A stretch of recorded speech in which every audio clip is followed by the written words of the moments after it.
Ngozi the maid thinking of an evil plot to take away happiness from her madam. The land of Okunta was known as the place where even the moon feared to shine too brightly. It was a kingdom of long shadows, where whispers carried faster than wind and secrets slept beneath every rooftop. At the edge of the market square stood a grand compound, walls painted red with camwood and doors carved from Irako wood. Inside lived Lady Mma, wife of Chief Duru, a man whose wealth came from palm oil trade and the silent fear he inspired. Lady Mma was gentle, kind to servants and graceful like a river at dawn. Her laughter could soften quarrels, her words healed. But not every heart rejoices at the sound of kindness. In the dim servant quarters behind the compound lived Ngozi, the maid. A slender girl with eyes too sharp for innocence and beauty too fierce for humility. Each night she sat by the fire, polishing her mistress's jewelry, her face glowing orange under the flames. And each night as the smoke curled into the air, she whispered the same bitter thought. Why her? Why must she wear the silk while I wash the stains? Ngozi had come to the household 2 years earlier, sold into service by her stepmother. At first she worked dutifully, her silence mistaken for obedience. But soon she began to notice things. The way Chief Duru's voice softened when speaking to his wife, the way he brushed her shoulder lightly as he passed. Every gesture pierced Ngozi like a thorn. Love to her was not a song, it was a wound she wished to claim. One night as she served dinner, her eyes lingered too long on the chief. He noticed. For a brief moment his gaze met hers, curious then cold. She quickly looked away, her heart racing. Later, in the kitchen, Lady Mma smiled gently at her. Ngozi, you must eat. You've been running all day. Ngozi forced a smile. I am fine, my lady. But inside her envy grew like fire beneath wet wood, slow, smoky and stubborn. When night came, Ngozi lay on her mat, staring at the cracked ceiling. The wind carried laughter from the master's chamber, a deep, joyful laugh that belonged to love. She bit her lip until it bled. Her fingers brushed against the black bead necklace her late mother had left her, a charm she had been warned never to use. When your heart burns with something you cannot have, her mother had once whispered, go to the old woman by the burnt tree. But remember, every wish has a shadow. Ngozi turned on her side. The night was thick with temptation. And by dawn she had made her choice. Where Ngozi visits the forbidden herbalist, and the first spell of smoke begins to take form. Morning came heavy and gray, like the sky itself carried secrets. The mist rolled over Okunta village, swallowing the huts and the cries of the market women. Ngozi walked quickly, her wrapper tied tight around her waist, her eyes darting left and right like a thief's. She carried a small calabash of palm wine and a white hen. Offerings, as her mother once said, for Mamanjare, the witch of the burnt tree. The burnt tree stood on the outskirts of the village, tall and lifeless, with a hollow trunk where bats slept and whispers lived. They said it was once struck by lightning on the night 3 men disappeared. No one went near it except those desperate enough to trade their souls for desire. Ngozi stopped before the tree. Her heart thumped like a drum. Then out of the fog she saw her, Mamanjare, the old woman who looked neither dead nor alive. Her hair hung like cobwebs, her skin folded like dry leaves, and her eyes glowed faintly red as if they reflected unseen fire. Who comes to disturb my silence? The old woman croaked. Ngozi swallowed hard and knelt. It is I, Mama. My name is Ngozi. I seek help. Help? The old woman laughed, a sound like wood snapping in flame. What kind of help burns your chest like that? Ngozi hesitated. Her lips trembled, but her words spilled out anyway. There is a man, my master, Chief Duru. I love him. I want him to love me too. Not as a servant, but as his wife. The forest seemed to go silent. Even the wind paused. Mamanjare's gaze pierced her. You want another woman's husband? You want to steal what was never yours? Ngozi's voice broke. She has everything. Silks, gold, his touch. And I wash their feet. I want more. I want her life. The old woman smiled faintly, revealing teeth as yellow as dried maize. Desire is a sweet poison, my child. But since you've brought offerings, the spirits will listen. She took the hen, drew a curved blade from her waist and slit its neck. The blood sizzled on the ground. Smoke rose, thick and gray, curling like fingers toward Ngozi's face. Look into the smoke, Mamanjare whispered. See what you desire. Ngozi stared. In the smoke she saw Chief Duru, laughing, reaching for her hand, calling her my wife. She saw herself dressed in fine wrappers, gold on her wrists, the village women bowing before her. Her breath quickened. Yes, she whispered. That is what I want. Mama Njere nodded slowly. So be it. But remember, when smoke rises, something burns. She reached into her gourd and pulled out a small pouch of gray ash. When the moon hides, sprinkle this ash into the fire in your master's room. As he breathes it, his heart will turn toward you. But do not let the smoke touch you, or you will lose what remains of your soul. Ngozi nodded, clutching the pouch tightly. Thank you, Mama. Don't thank me, the old woman said. Thank the spirits, if they leave you anything to thank with. As Ngozi turned to go, the old woman's voice followed her, faint but sharp as a blade. And remember, child, smoke never rises without leaving ashes behind. Ngozi walked back toward the village, her heart pounding with triumph and terror. Above her, the sky darkened though the day was young. Somewhere in the clouds, something ancient began to stir. Night returned to Okunta with a heavy stillness. The moon hid behind thick clouds, and the crickets sang like mourners. In the grand compound, the servants had retired, and even the goats in the pen had grown silent. Ngozi waited until the third gong of the night drum before she moved. Barefoot, she slipped from her room, her wrapper tied tightly against her trembling body. In her hand, she clutched the small pouch Mama Njere had given her. It felt warm, as though something inside it was alive. She crept through the corridor, her shadow stretching long across the wall. From the master's chamber, she could hear Lady MMA's soft laughter, a melody of peace. Chief Duru's deeper chuckle followed. It twisted Ngozi's heart like a knife. It should be me, she thought bitterly. It should be me he holds. She waited until their laughter faded, until the sound of slumber filled the room. Then she pushed the door slightly ajar. The scent of burning incense drifted out, mixed with the gentle hum of love and comfort. Ngozi's breath shook. She stepped inside, silent as a shadow. The fire in the clay pot still glowed faintly. She knelt before it and untied the pouch. A swirl of gray ash shimmered faintly in the darkness, glowing with unnatural light. Mama Njere's words echoed in her mind. When the moon hides, sprinkle the ash into the fire.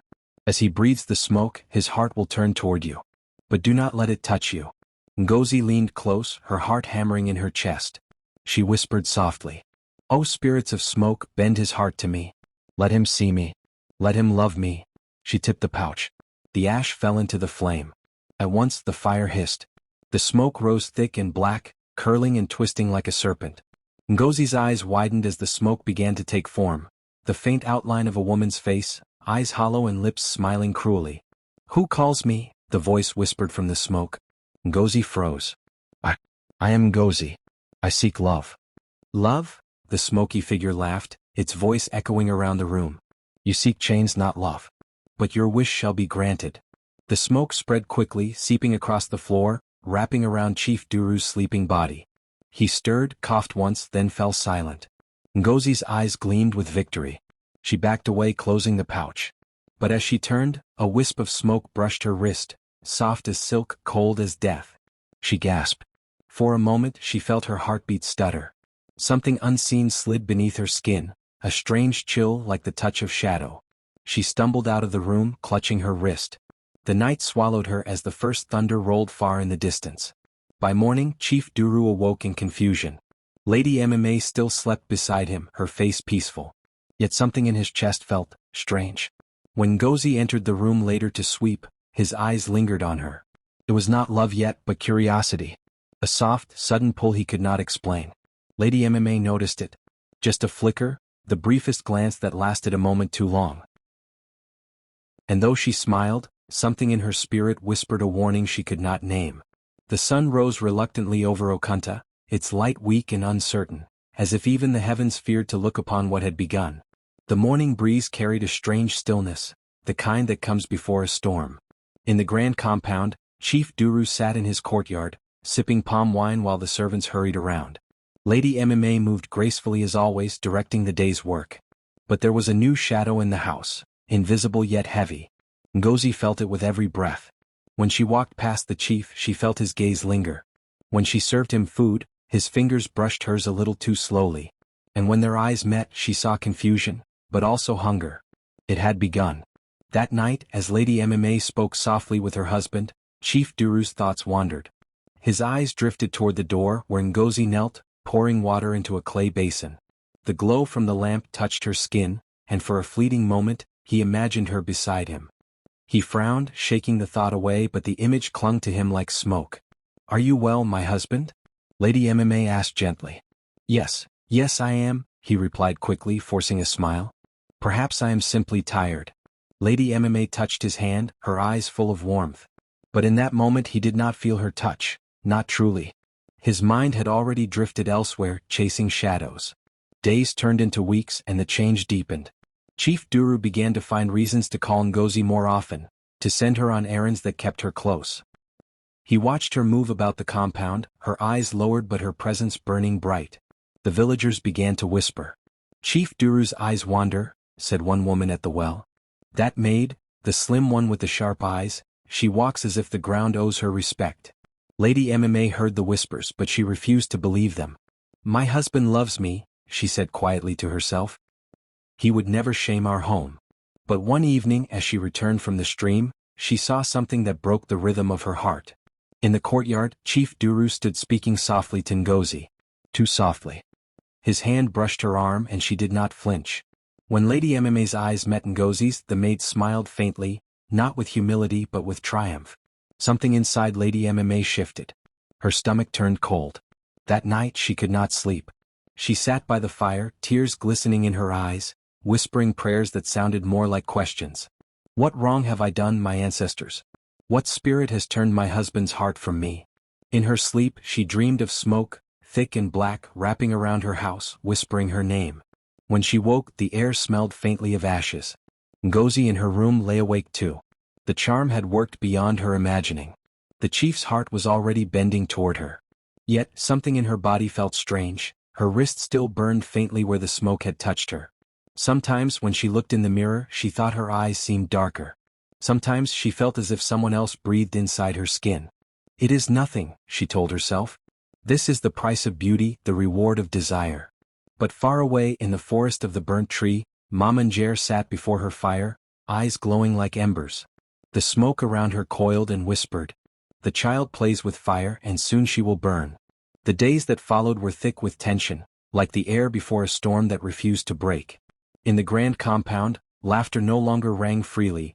Even the birds that nested in the orange tree near the gate had gone silent. Lady MMA moved through her home like a ghost, her beauty still serene, her words still kind, but her eyes dimmed by the weight of betrayal. Chief Duru, once steady and proud, now carried restlessness like a sickness. And Ngozi, she walked differently now, her steps soft but sure, her smile a weapon sharp enough to draw blood. But deep inside, something dark began to stir. Every night, Ngozi sat before the small mirror in her room, watching her reflection flicker in the lantern light. Her skin seemed paler now, her eyes shadowed with an unfamiliar gleam. When she leaned closer, the mirror would fog, though the air was still. You are becoming beautiful, she whispered to herself. Powerful. But one night, when she spoke those words, the reflection smiled back before she did. Ngozi froze. Who are you? She breathed.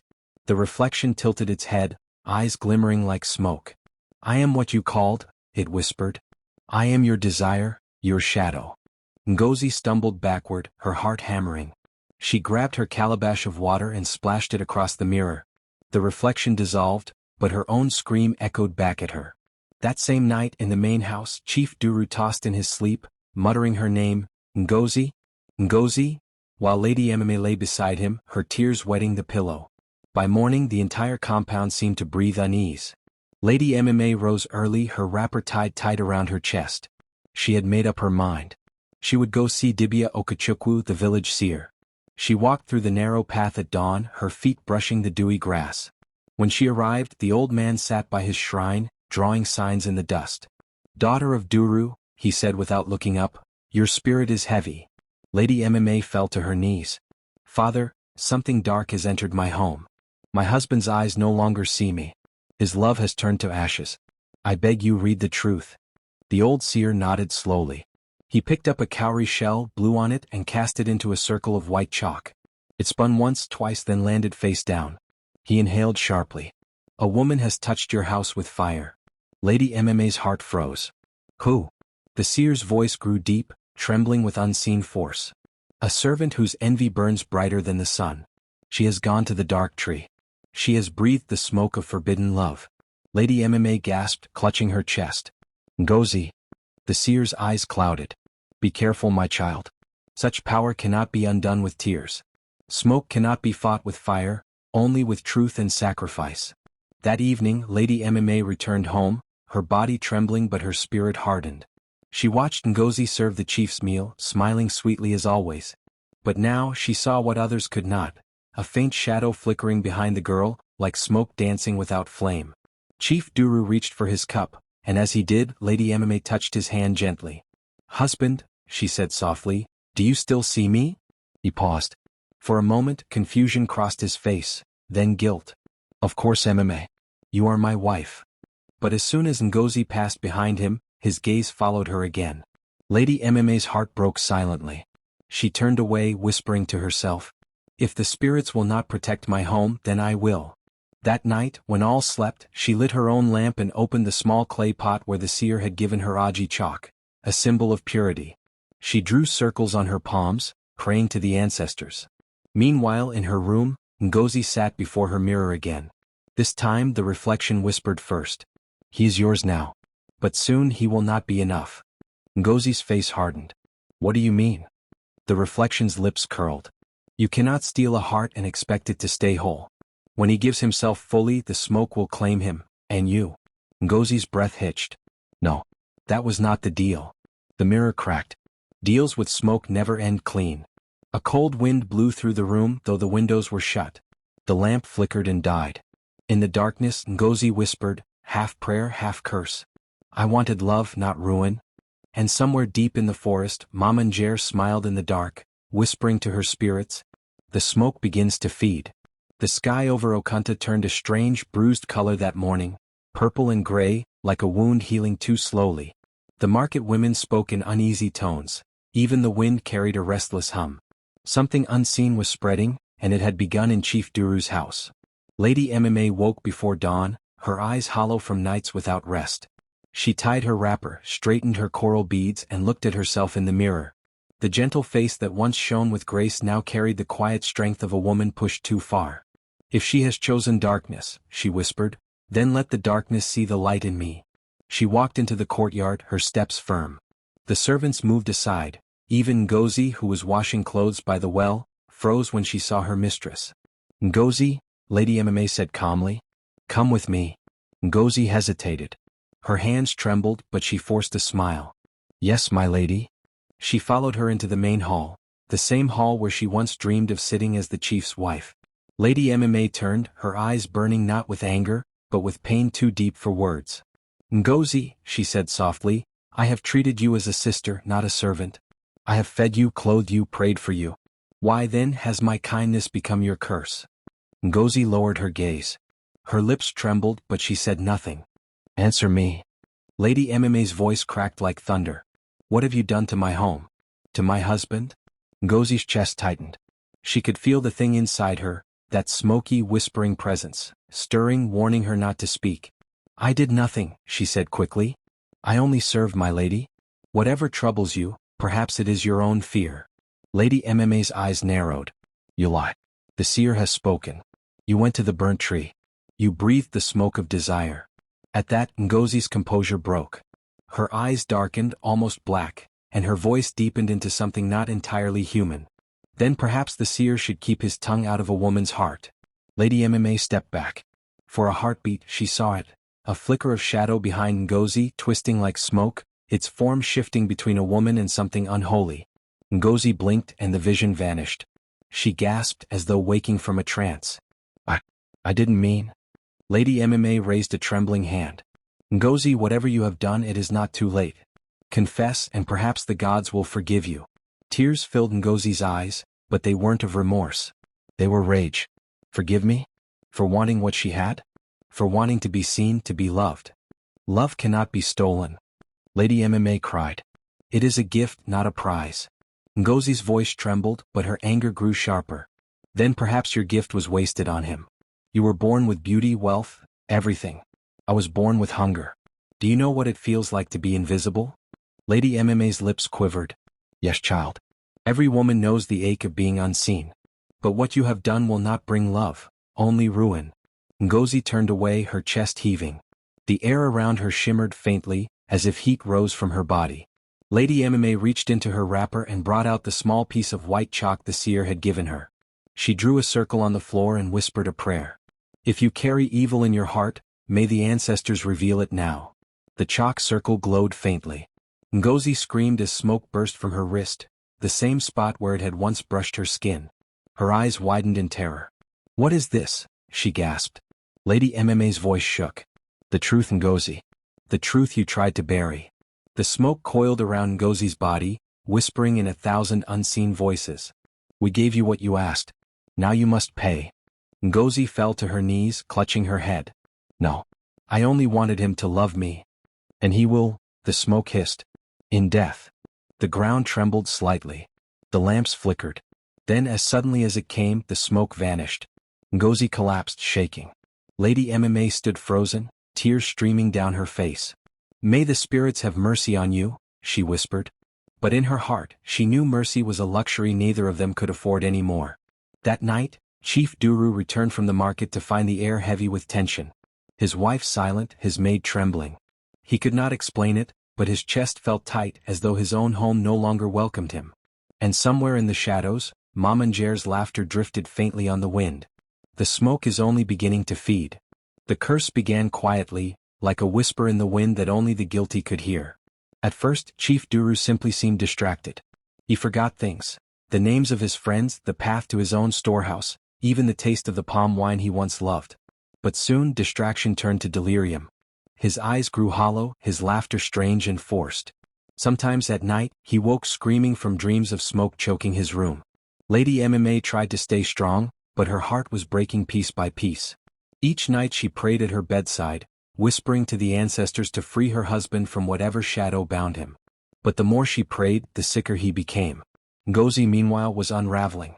She could no longer hide what was happening inside her. The reflection in her mirror no longer resembled her face. It was darker, colder, something watching her with cruel delight. At times, she heard voices calling her name from the corners of her room, voices that spoke in a language older than Okanta itself. You wanted love, they whispered. Now you are bound to it. Leave me alone, she would scream, clutching her head. But the voices only laughed. One night, Chief Duru woke suddenly, his body drenched in sweat. He turned to Lady MMA, his breath trembling. Who is she? He whispered. Who? Lady MMA asked softly, reaching for him. The woman in the smoke, he said, his voice quivering. She comes to me every night. Her face burns and fades. She calls my name. Ngozi. Lady MMA's blood ran cold. It is the curse, she whispered. It is binding you. Chief Duru stood abruptly, his eyes wild. No, you lie. It's not a curse, it's her. She loves me. She waits for me. He stormed out of the room, barefoot, his wrapper hanging loose around him. Lady MMA followed in fear, calling his name, but he was already gone into the courtyard. The servants gathered, whispering in panic. The chief was running toward Ngozi's quarters. When he burst into her room, she was sitting before her mirror again, tears streaming down her face.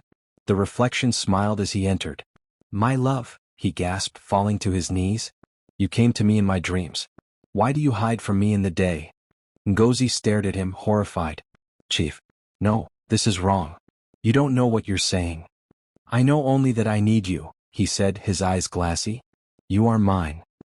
He reached for her, but the moment his hand touched her arm, the mirror shattered. A wave of smoke burst from the glass, filling the room in seconds. The lamps flickered out.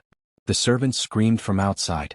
Lady MMA ran in just in time to see both of them swallowed in gray mist. Duru, she cried.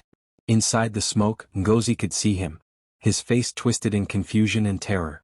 Ngozi, what have you done to me? I didn't mean, she sobbed. It wasn't supposed to be like this. You brought me here, he shouted, voice echoing strangely. You chained my soul. Then his figure began to dissolve into ash before her eyes. No. No, please. Ngozi screamed, reaching for him, but her hand passed through his fading form. The smoke wrapped around him like a serpent, then scattered into the air.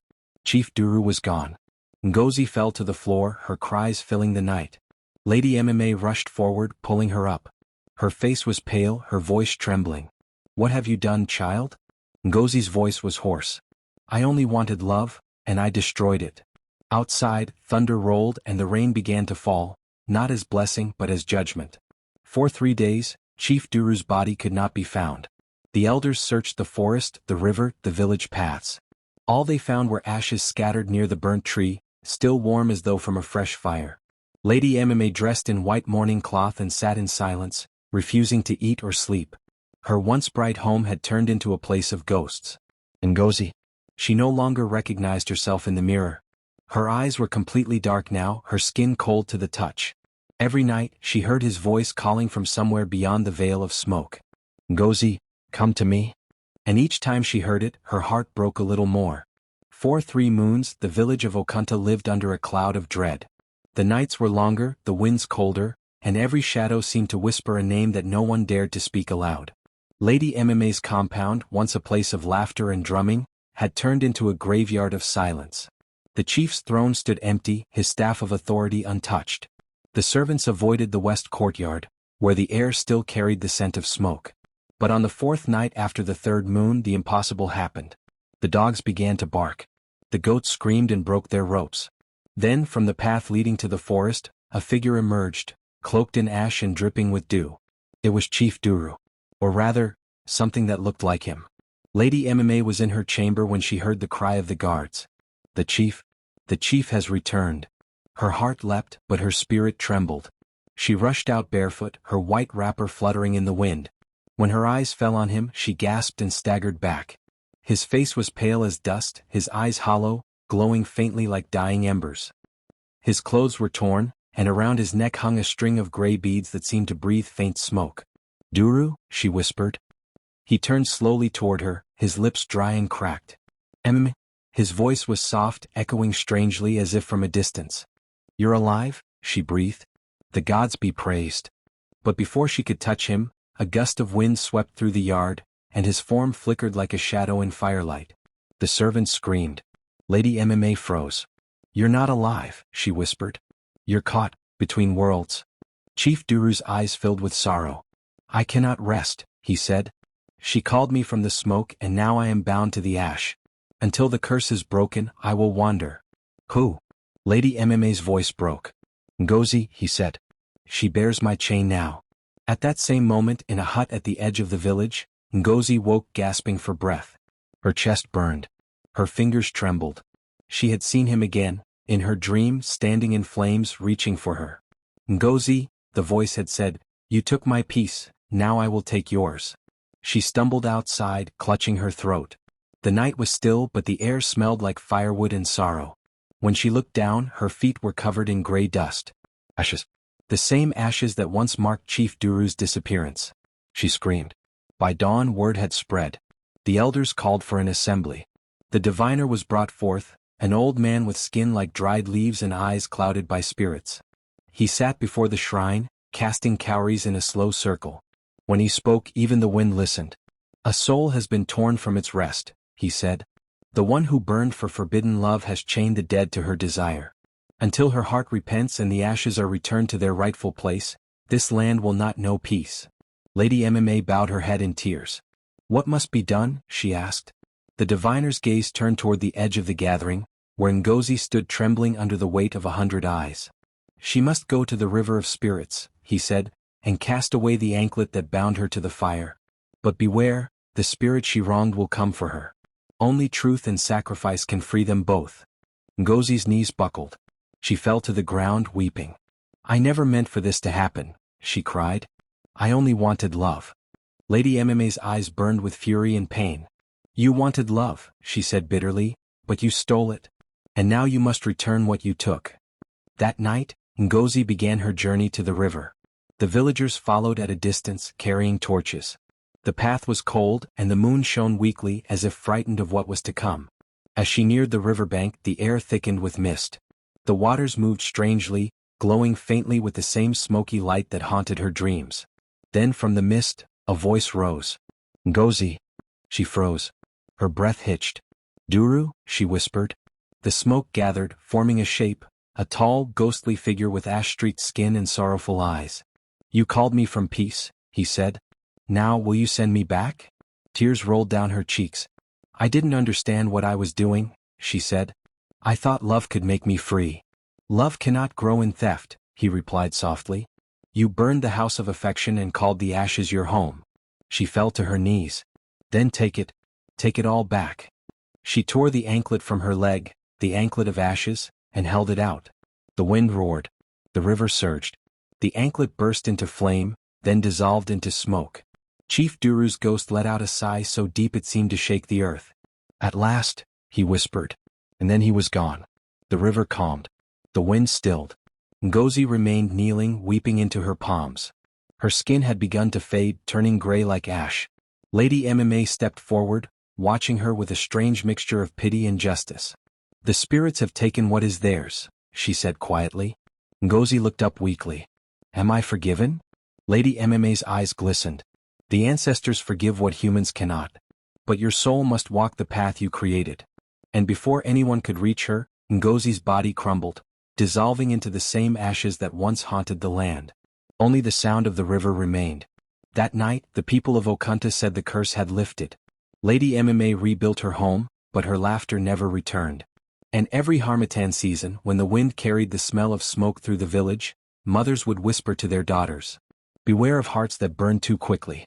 For even love, when stolen, can turn to ashes.